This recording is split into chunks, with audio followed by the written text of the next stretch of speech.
Linear equations इन two variable. तो सबसे पहले देखिए इस चैप्टर का बेसिक इंट्रोडक्शन समझ लेते हैं। तो देखिए यहाँ पर इक्वेशंस की बात चल रही है। सबसे पहले तो इक्वेशन समझ लेते हैं कि इक्वेशन क्या होता है। देखिए इक्वेशन का मतलब क्या है, जैसे कुछ टर्म्स होती हैं, जैसे कि मैंने यहाँ पे एक टर्म लिखी 2x, दूसरी टर्म लिखी y। 2x प्लस y अगर मैं इक्वल लिख देता हूँ किसके, 5 के, यानी इन दोनों टर्म का जो सम है वो 5 के बराबर है, यानी कि 5 के इक्वल है। तो हम इसको बोलेंगे इक्वेशन, जिसमें बीच में इक्वल आएगा, लेफ्ट साइड में भी कुछ रहेगा, राइट साइड में भी रहेगा कुछ, उसको हम बोलेंगे क्या, इक्वेशन।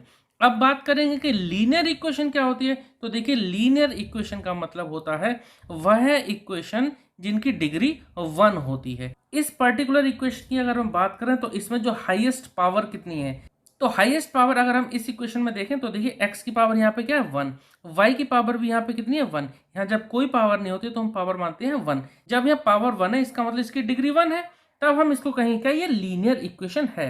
अब बात करेंगे टू वेरिएबल। तो देखिए वेरिएबल का मतलब क्या होता है, वेरिएबल का मतलब होता है जिनकी वैल्यू वेरी करती हो या जिनकी वैल्यू हमें पता नहीं है।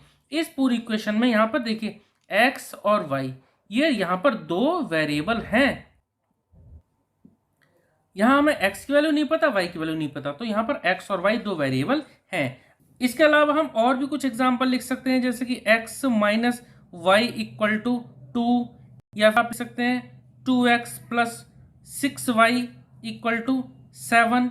इस तरह से भी लिख सकते हैं, या फिर आप ऐसे भी लिख सकते हैं 3x minus 4y plus 5 equal to 0। तो देखिए मैंने यहाँ पर 3 एग्जाम्पल लिए। अब अगर हम बात करें कि standard form of linear equation क्या होती है या फिर फॉर्म ऑफ इक्वेशन क्या होती है, तो देखिए basic form of linear equation होती है क्या, ax plus B Y plus C equal to 0।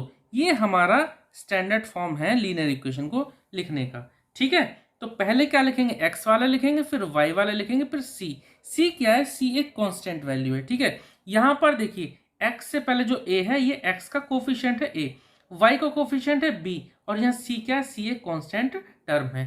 ठीक है, जैसे यहाँ पर x का कोफिशिएंट था 3, y का कोफिशिएंट था -4 और c यानी कि ये 5 जो ये कांस्टेंट टर्म है। ठीक है, अब आप कोई भी इक्वेशन को इस फॉर्म में लिख सकते हैं और a b एंड c की वैल्यू पता कर सकते हैं। जैसे सपोज मैंने एक इक्वेशन लिखी 2x equal to 3y minus 4।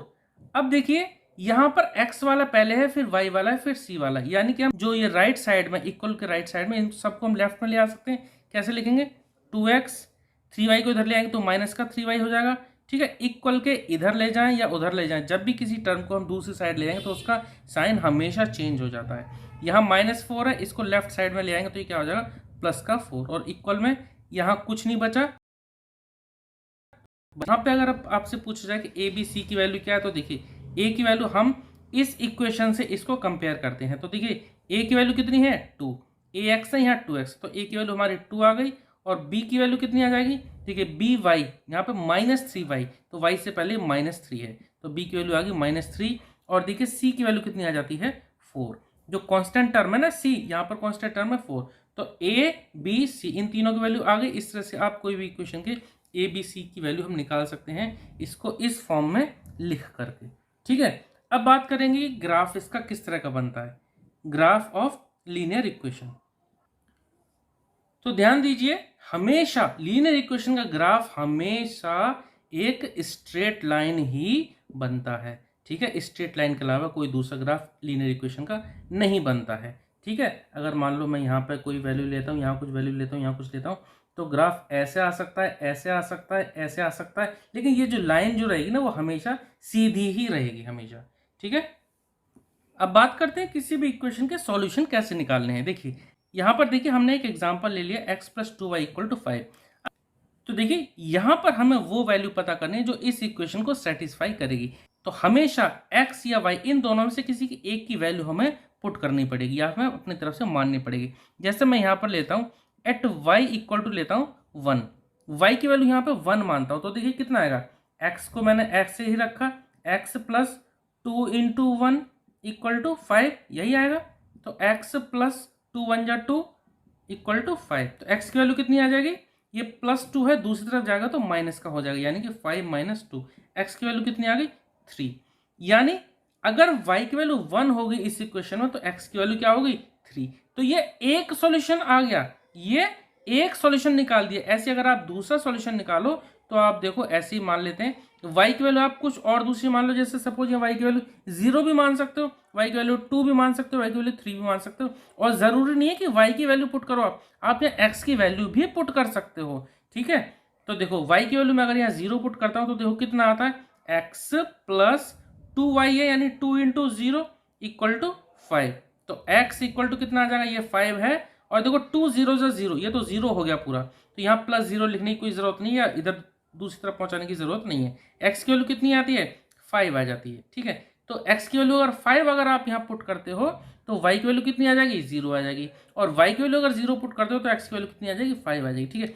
इस तरह से आप कोई भी वैल्यू यहाँ पे y की पुट करेंगे तो x की वैल्यू दूसरी आ जाएगी, ठीक है।